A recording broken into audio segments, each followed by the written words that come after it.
guys, we thought we would go to a new location for and I want us to talk a little bit about discipline, living a disciplined life. I'm going to give you the 5 C's really quick today. Something you probably already know, but that we all kind of have to implement in our lives. The first one is courage. In other words, you have to make a decision with accountability.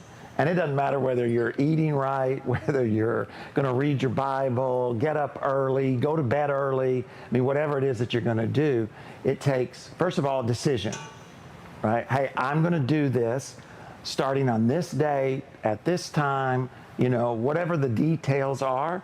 But then it's the accountability, right? Who's going to... And I think accountability can look different. Like sometimes it's somebody. I'm going to go to the gym with, Freddie. For me, one of the things I do when it goes to the gym is I lay my clothes out the night before. I don't for anything else. But if I don't go to the gym, those clothes are going to mock me. They're going to yell at me. Why didn't you go? Why didn't you go? And it can be the same thing whether you're journaling, whatever it is that you want to be more disciplined in. It's important to have the courage to make the decision with accountability, because without accountability, we tend not to be very consistent. The second C is contagious. Discipline tends to leak into all the other areas of our life. So if I'm well disciplined in what I eat, well, I tend to be disciplined in reading or what I do with my time. If I'm struggling in an area of discipline, it leaks to the other areas of my life. Now, that's the good and the bad. Right? It's good that if I'm disciplined, it will impact the other areas of my life. It happens, but rare is the person who is real disciplined in one area of their life and not disciplined at all in the other area of their life. They might not be disciplined equally in each area, but it does tend to bleed. So if you find yourself being undisciplined in one area, be careful, because before long it'll bleed into the other areas of your life. The third C is comparing, right? Discipline is one of those things where you think, well, I'm disciplined according to this person or disciplined according to that person, but discipline is not in comparison to you, it's in comparison to my potential. In other words, what do I have the potential to do, and am I disciplined in that area? Because some of us naturally get up early. Some of us naturally enjoy reading. Some folks like to run.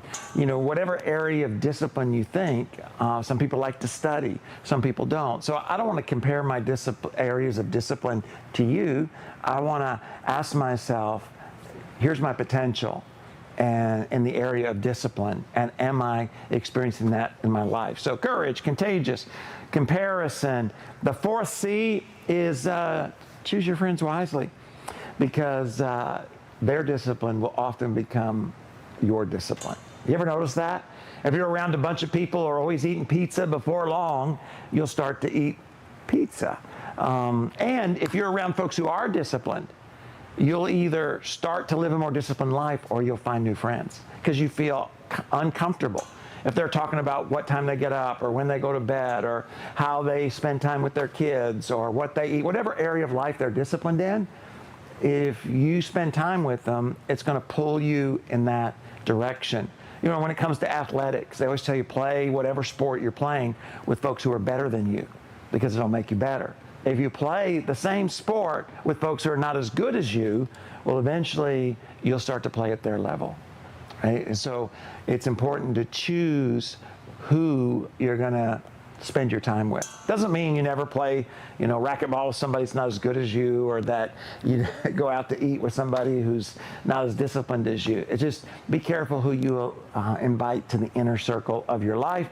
And the last C is just be consistent.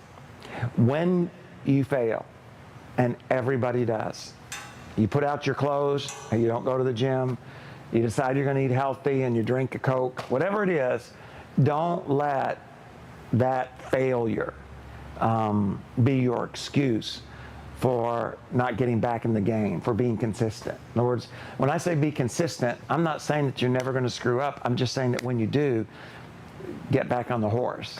In other words, it's very easy to say, I messed up today at breakfast, so I'm just going to eat terrible all day long. Or I didn't go to the gym this morning, so I'm just going to take the week off. That's just, our skin always pulls towards the ditch. Courage, contagious, comparison, choose, and consistent.